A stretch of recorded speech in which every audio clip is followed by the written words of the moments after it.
He was all wrong for me. That's why I fell so hard. Before we dive into the story, tell me where in the world you're watching from. And if this story steals your heart, please hit subscribe. The eviction notice was an act of architectural violence, a stark white rectangle of corporate precision taped to the warm, scarred wood of the clinic's front door. Ilara Vance saw it from halfway down the block, its legalistic formality a stain against the vibrant chaos of the crayon drawings and community flyers that papered the glass. A cold, meticulous fury began to assemble itself inside her chest, piece by methodical piece, displacing the weary satisfaction she'd felt just moments before after securing a restraining order for a terrified young mother.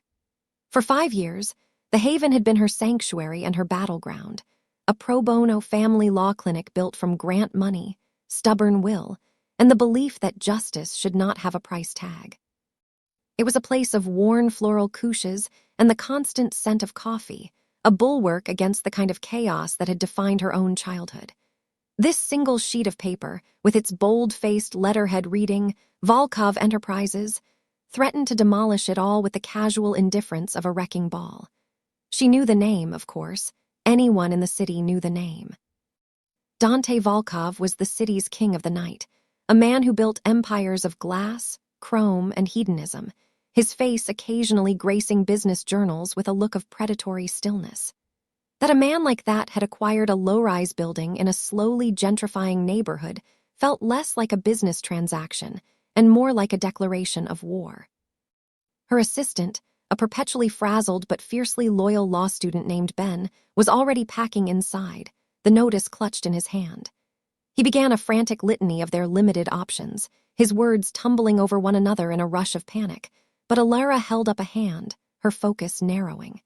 She spent the next 2 days buried in property records and municipal codes, her mind a fortress of legal strategy. She found nothing. The acquisition was airtight, a masterpiece of corporate lawfare designed to be impenetrable.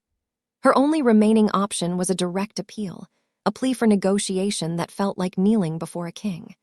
Her request for a meeting was answered with unnerving speed, and a time was set for the following afternoon in the Volkov Enterprises headquarters, a skyscraper that pierced the clouds and seemed to scrape the very concept of humility from the sky. Dressed in a navy suit tailored to be her armor, and with her dark auburn hair pulled into a severe bun that allowed no room for frivolity, Ilara walked into the lobby, her leather briefcase held tight in her hand. The air inside was cold and silent, smelling of money and recycled power, a stark contrast to the lively, hopeful energy of her clinic. She was led to a boardroom on the top floor, a space encased in floor-to-ceiling windows that offered a god's-eye view of the city she fought for every day from the ground. He was already there, standing with his back to her, looking out at his domain. When Dante Volkov turned, the quiet intensity in the room coalesced around him. He was taller than his photos suggested, with broad shoulders that strained the fabric of his perfectly tailored black dress shirt. His olive skin was offset by close-cropped dark hair and a shadow of stubble that did nothing to soften the sharp lines of his jaw. But it was his eyes that held her captive. They were a shade of gray that seemed to absorb the light, and they tracked her every movement, every micro-expression, with an unnerving, analytical calm. He did not smile or offer a hand. He simply gestured to the chair opposite him at a vast, reflective black table. The silence stretched as she took her seat, a calculated move designed to unnerve her, but Ilara had faced down abusive husbands in courtrooms and stared into the hollowed eyes of desperate parents. She would not be intimidated by a man in an expensive suit, no matter how much predatory grace he exuded.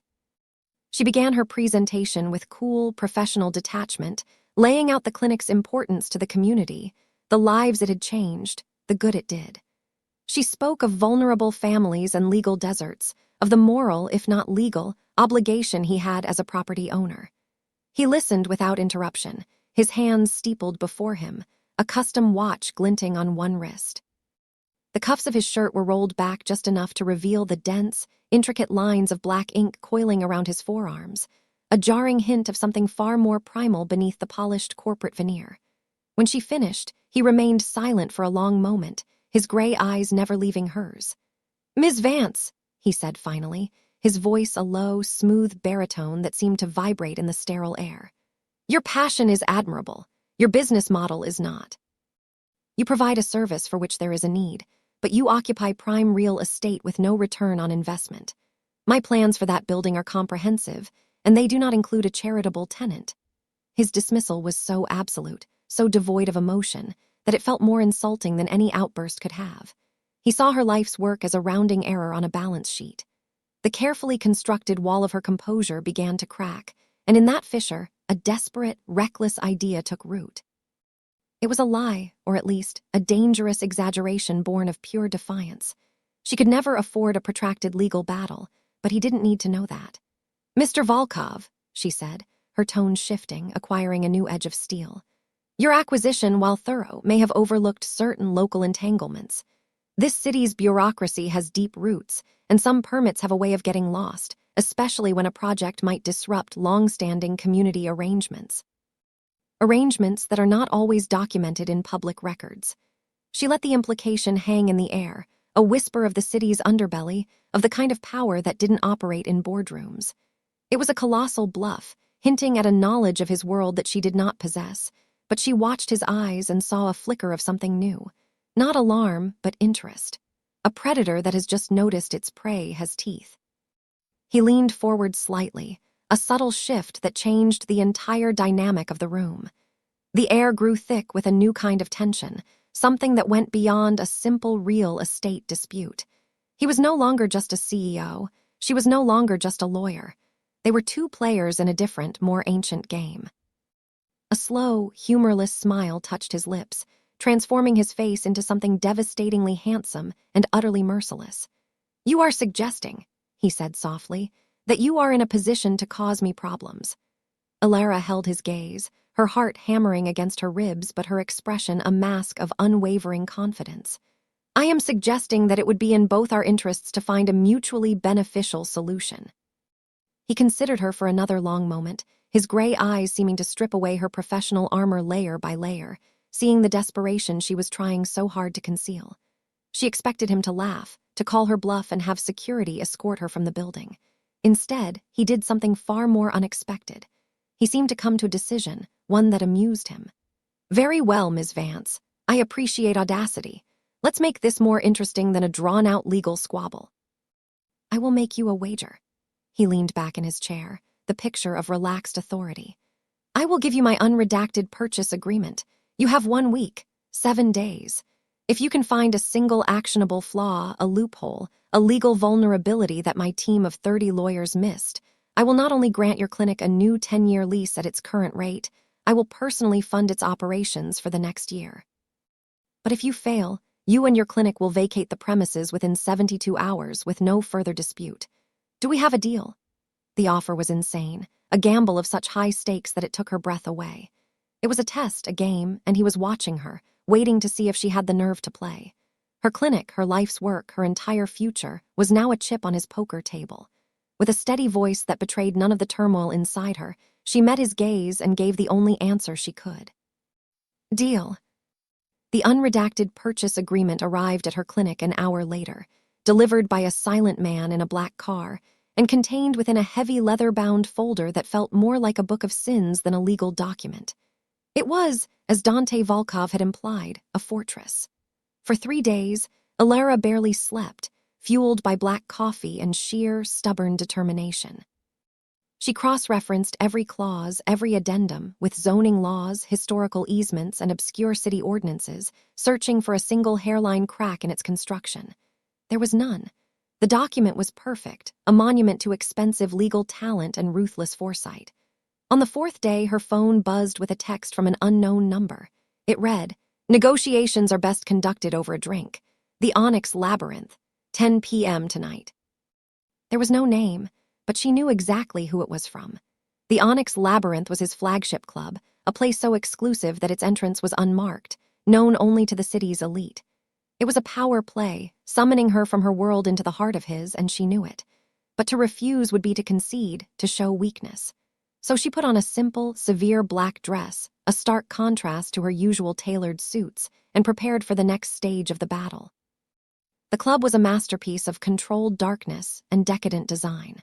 Low, atmospheric lighting glinted off mirrored corridors and deep velvet booths, creating an intimate, disorienting maze where secrets could be shared in plain sight. The air was thick with the scent of expensive perfume and aged whiskey, and the low thrum of music was a heartbeat beneath the murmur of quiet, important conversations. Dante was waiting for her in a private booth elevated slightly above the main floor, giving him a commanding view of the entire room. He rose as she approached, his presence even more potent here, in his natural habitat. He looked less like a chief executive officer and more like a king holding court. He had traded his dress shirt for a dark, fine-knit sweater that molded to his broad shoulders, and the shadows of the club seemed to deepen the intensity of his gray eyes. "Ms. Vance," he greeted her, his voice a low rumble that was almost lost in the music. "I was beginning to think you were too devoted to your paperwork to accept my invitation." He gestured for her to sit, and a server appeared as if from nowhere, placing a glass of deep red wine in front of her without being asked. He knew what she drank. The thought was as unsettling as it was strangely intimate. Their conversation was a continuation of the chess match from his office, but the stakes felt different here. Surrounded by his wealth and power, the wager over her clinic felt smaller, part of a much larger game he was playing, a game whose rules she was only just beginning to understand. He parried her questions about the contract with frustrating ease, turning the conversation back to her motivations, her past, her unwavering drive. He was dissecting her, not with malice, but with a focused curiosity that was far more unnerving. She found herself revealing small details about her life, drawn out by his perceptive questions and the strange sense of isolation the dark, crowded room created. It felt dangerous, this parley on his terms, the air crackling with an unspoken tension that had nothing to do with real estate. He was a force of controlled chaos, everything she had built her life to avoid, and yet she could not deny the magnetic pull of his confidence, the way he commanded his world with such effortless authority. It was a temptation of the most perilous kind, a siren song for a woman who had spent years lashing herself to the mast of discipline and order. The spell was broken by a voice she had prayed she would never hear again. "Ilara, I can't believe it's you." Marcus stood by their booth, his familiar, handsome face twisted into a smirk of disbelief. Her ex-boyfriend, the man whose volatile temper and suffocating jealousy had been the catalyst for her obsession with control, the very reason she dedicated her life to helping women escape men just like him. His presence here was a violation, a ghost from her chaotic past stepping into this new, equally dangerous present. She felt a cold knot of dread tighten in her stomach. "Marcus," she said, her voice tight and level, "what are you doing here?" His eyes flickered from her to Dante, and his smirk widened into something possessive and ugly. "I should be asking you the same thing. I didn't realize this was your kind of place, or your kind of company." He leaned in, placing a hand on her shoulder, a gesture of ownership that made her skin crawl. Before she could react, before she could utter the cold, legalistic words she had perfected to dismantle men like him, Dante moved. It was not a large movement, merely a slight shifting of his weight as he leaned forward, but the effect was instantaneous and absolute. He didn't raise his voice. He didn't even look at Marcus directly. He simply picked up his heavy crystal glass of whiskey, swirling the amber liquid as he addressed Ilara, his voice a soft, deadly purr. "Is this man bothering you?" The question was for her, but the threat was aimed squarely at Marcus. The temperature around their booth seemed to drop by 20 degrees. The predatory stillness Ilara had seen in the boardroom was back, but now it was charged with a palpable promise of violence. Marcus's hand fell from her shoulder as if her skin had burned him. He finally seemed to register who he was speaking to, the color draining from his face as recognition, and then raw fear dawned in his eyes. He stammered a pathetic apology, his earlier bravado crumbling into dust, and then he was gone, practically running as he disappeared back into the club's labyrinthine corridors. The entire exchange had taken less than 30 seconds. Ilara was left trembling, not from fear of Marcus, but from the chilling efficiency of Dante's intervention. He had protected her, and in doing so had laid a claim. He finally turned his gray eyes back to her, and the coldness in them was replaced by that same unsettling, focused intensity. "As I was saying," he continued, as if nothing had happened, You have 3 days left. I am looking forward to seeing what you find. But the wager was no longer the most important thing between them. He had shielded her, and now she was inexorably caught in his orbit, a part of his world whether she had agreed to it or not. The feeling of his protection was a terrifying, seductive poison, and she knew, with a certainty that frightened her more than anything Marcus could ever do, that she was already beginning to crave it. The encounter with Marcus left a toxic residue on Alara's carefully ordered life. The fear she had seen in his eyes that night was not the kind that faded. It was the kind that festered, curdling into a vindictive rage. He began a campaign of harassment, starting with a barrage of texts and voicemails that swung wildly between pathetic pleas and venomous threats. Alara, seasoned in handling such behavior, meticulously documented everything, preparing to file for her own restraining order. But then he escalated. A package arrived at the clinic containing photos of her from her university days, a time before she had built her walls so high, a time she had worked hard to forget. With them was a note, not of physical threat, but of professional ruin. Marcus threatened to anonymously send a fabricated story to the State Bar Association, twisting a painful secret from her past into an ethics violation that could get her disbarred and destroy the clinic's reputation. It was a cruel, calculated attack on everything she had built, a threat designed to drag her back into the chaos she had fought so desperately to escape. The weight of it was suffocating, a cold dread that even her formidable control could not keep at bay. She was reviewing the contents of the package in her small office late one evening, the grim reality of her situation settling in, when a shadow fell across her door. Dante Volkov stood there, dressed not in a suit or a sweater, but in dark jeans and a simple black t-shirt that did little to conceal the powerful physique beneath. He moved with a silence that was unnatural for a man his size, his presence filling the small, cluttered room. He didn't ask what was wrong. His perceptive gray eyes took in the photos spread across her desk, the tension in her shoulders, the exhaustion etched onto her face. He simply walked over, his gaze sweeping over the evidence of Marcus's campaign of terror. A chilling stillness descended upon him, the predator's calm she recognized, but this time it was different. It was colder, sharper, and aimed outward, a shield forming around her. "Give me his full name and last known address," he said, his voice a low, flat command. Alara hesitated, her instincts as a lawyer warring with the primal, desperate part of her that wanted this nightmare to end.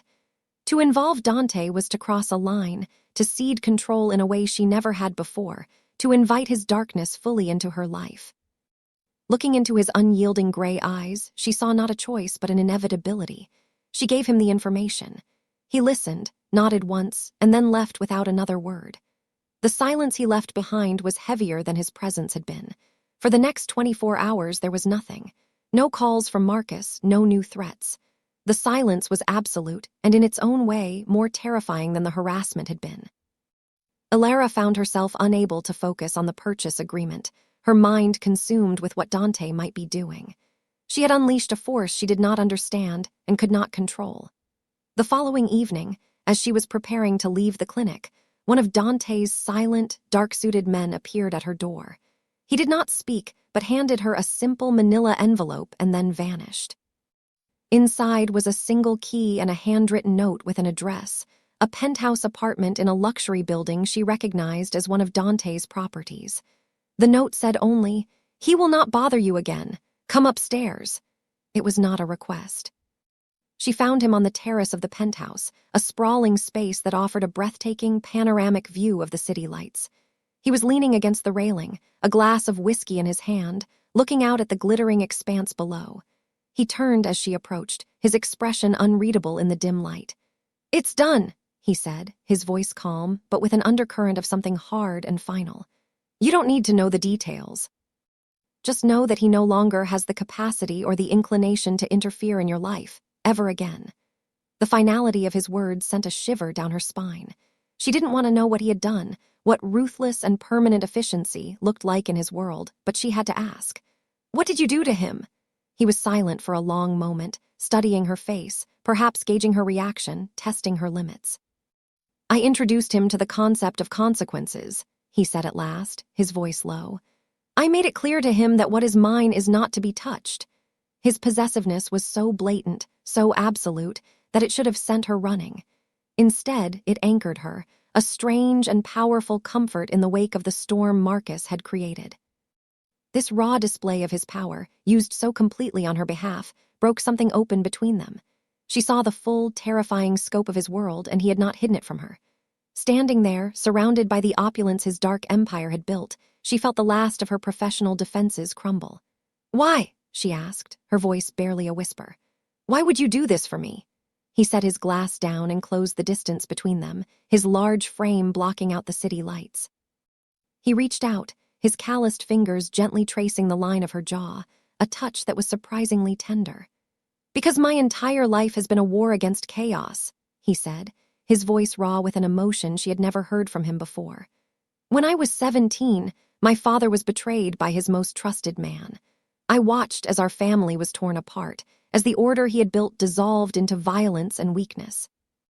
I learned then that loyalty is the only currency that matters, and betrayal is the only sin that cannot be forgiven.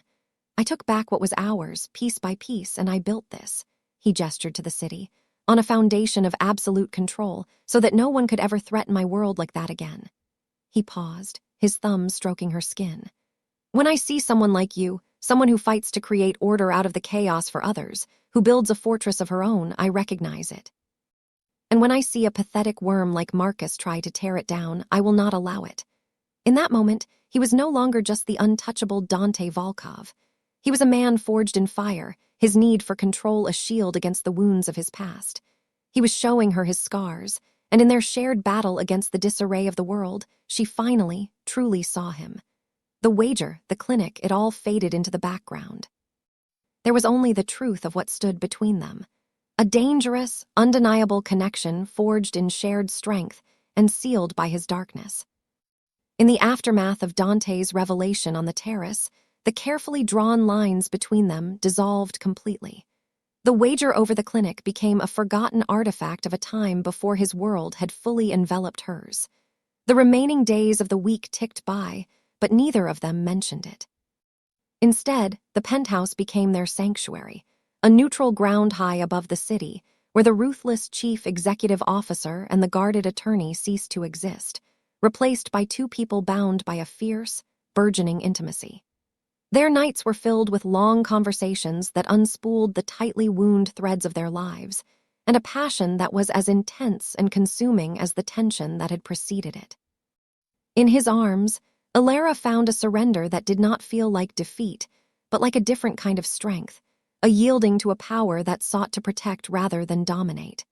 For the first time in her adult life, she felt safe enough to let go of her suffocating need for control, and the release was intoxicating. Dante, in turn, allowed her a glimpse into the machinery of his empire. He never spoke of the illegalities directly, but he showed her the legitimate side of his operations, the intricate logistics of his clubs, the shrewd real estate investments, the surprising number of people whose livelihoods depended on his continued success. He treated his inner circle with a fierce, paternal loyalty, and she began to see that his world was governed not by law, but by a strict, unyielding personal code. He was a king in his own kingdom, and he was slowly, deliberately making her his queen. He had a new, larger space scouted for her clinic in a safer neighborhood, consulting architects and contractors without even asking her, presenting the plans to her one evening as a foregone conclusion. "The haven will be secure here," he stated, not asked. "No one will ever threaten it or you again." The gesture was breathtakingly generous, but a cold tendril of apprehension coiled in her gut. This was the price of his protection, her independence. The clinic she had built with her own two hands was being absorbed into his empire, another asset under his control. The safety he offered was a gilded cage, and she was beginning to feel the gentle pressure of the closing door. Her unease was validated sooner than she expected. The first sign of trouble was subtle, a dead bird left on the doorstep of her clinic. Alara dismissed it as a cruel prank, but she saw the tightening of Dante's jaw when she told him. Then came the whispers from Ben, her assistant, about unfamiliar men watching the building from across the street. The final, undeniable message came in the form of shattered glass. Alara arrived at the clinic one morning to find the large front window broken. The words, "Volkov's whore," spray-painted in crude red letters across the wall where the children's drawings had been. The violation was profound, a brutal intrusion of his violent world into her sanctuary. The police report was a useless formality. Both she and Dante knew this was not a random act of vandalism. It was a message from his rivals, a rival family she now knew as the Falcons, who saw his connection to her as a vulnerability to be exploited. Her association with him had painted a target on her back, and on the innocent lives she fought to protect. That night, the atmosphere in the penthouse was thick with a tension that eclipsed anything they had felt before. Dante was a caged storm, packing the length of the terrace, his phone buzzing with curt, coded conversations. When he finally came to her, his face was a mask of cold fury, but his eyes held a deep, unfamiliar pain. "This is my fault," he said, his voice tight with self-recrimination. "I brought this into your life. I was arrogant to think I could keep my world from touching yours." He stopped in front of her, taking her hands in his. "There is only one way to ensure your safety now. I want you to close the clinic just for a while. Move in here with me, where my men can protect you 24 hours a day. Let me handle the Falcons. When it is over, I will build you a clinic 100 times better, a fortress that no one can ever touch. I promise you, Alara, I will give you anything you want, but you have to let me protect you." His promise was a vow, sealed with the full weight of his power and his heart. But the price was her life as she knew it. It meant giving up her autonomy, her purpose, hiding away while he fought a war in the shadows. She was being asked to choose between the woman she had fought to become and the woman he needed her to be to keep her safe. His enemies were no longer a distant threat. They were at her door, and the only shield he could offer required her complete and total surrender. The decision was not a decision at all. It was an acknowledgement of a reality that had been true from the moment Dante Volkov stepped into her life. Her old world, with its carefully constructed sense of order, had been an illusion. True safety was not found in legal documents or restraining orders. It was found in the unwavering resolve of the man standing before her. Alara looked into his stormy gray eyes, saw the fierce love and protective instinct warring with his guilt, and knew that her place was with him, not hidden away from his battles, but standing beside him through them. "No," she said, her voice clear and steady, leaving no room for argument. "I am not closing my clinic. I am not hiding. This is my fight now, too. Whatever happens, we face it together." His expression shifted, the fury softening into a look of profound, almost painful reverence. He had offered her a cage to keep her safe, and she had instead chosen to stand with him in the storm. It was a surrender not of her will, but to their shared fate, an acceptance of the dangerous man she loved and the world he commanded. Her defiance seemed to galvanize him, transforming his rage into a focused, lethal strategy. The next few days were a blur of quiet, intense activity. Dante's security around her, and the clinic became an invisible, impenetrable fortress. He moved with the chilling purpose of a general preparing for a final, decisive battle. He knew the Falcons' attack on the clinic was merely an opening salvo, a way to draw him out, to make him emotional and reckless. They had underestimated him, and they had profoundly misunderstood the woman he loved. The final confrontation came not with a bang, but with a calculated, terrifying silence. Dante received a message, a demand for a meeting from the head of the Falcon family, a man named Marco. The proposed location was a neutral one, an abandoned warehouse district by the docks. It was a classic trap, and they both knew it, but it was also an opportunity for Dante to end the threat for good. Alara insisted on going with him, a demand that he initially refused with a vehemence that shook the walls. But she held her ground, arguing that her absence would be seen as a victory for them, a sign that they had succeeded in terrorizing her into hiding. Reluctantly, he agreed, surrounding them with a phalanx of his most trusted men. The warehouse was vast and cavernous, smelling of salt and decay. Marco Falcone stood in the center of the space, flanked by his own soldiers, a cruel smirk on his face. He began to speak, his words laced with insults directed at Alara, taunts about Dante's weakness, his distraction. Alara stood beside Dante, her posture as poised and unyielding as it had been in his boardroom, refusing to show a flicker of fear. She was watching Dante, and she saw the shift. He was no longer the polished chief executive officer or the intense lover. He was a creature of pure, cold violence, his predator's calm settling over him like a shroud, as he listened to Marco seal his own fate. The ensuing conflict was not a chaotic brawl. It was a brutal, systematic dismantling of the Falcone crew, executed with the terrifying precision of a military operation. In the midst of it, Dante was a whirlwind of controlled force, his focus absolute, his movements economical and deadly. He was protecting her, eliminating the threat with a finality that was breathtaking and horrifying.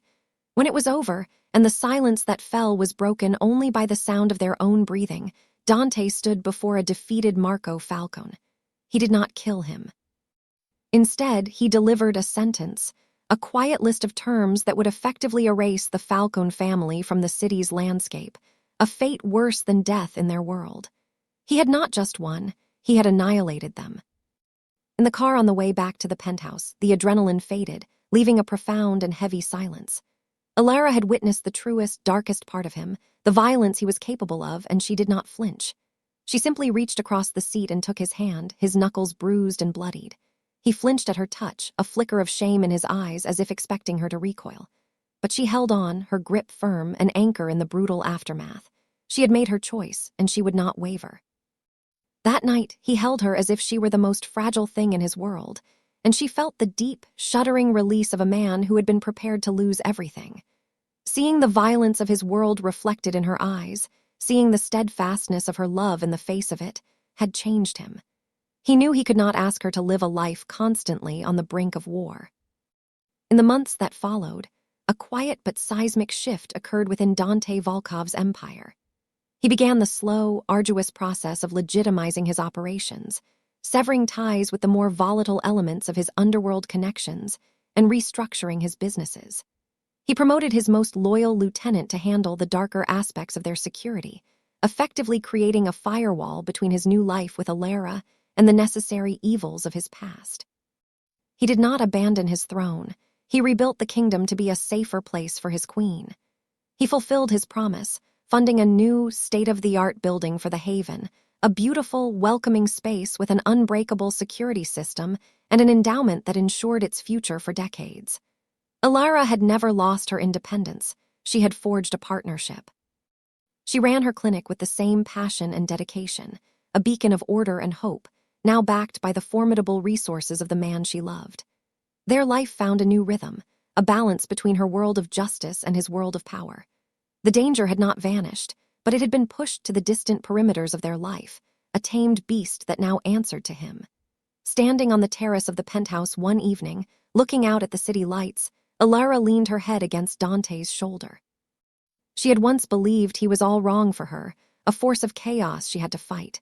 But she had been mistaken. He was not the chaos. He was the eye of the storm, the unshakable center around which she had finally found not just safety, but a love more powerful and real than she had ever dared to imagine.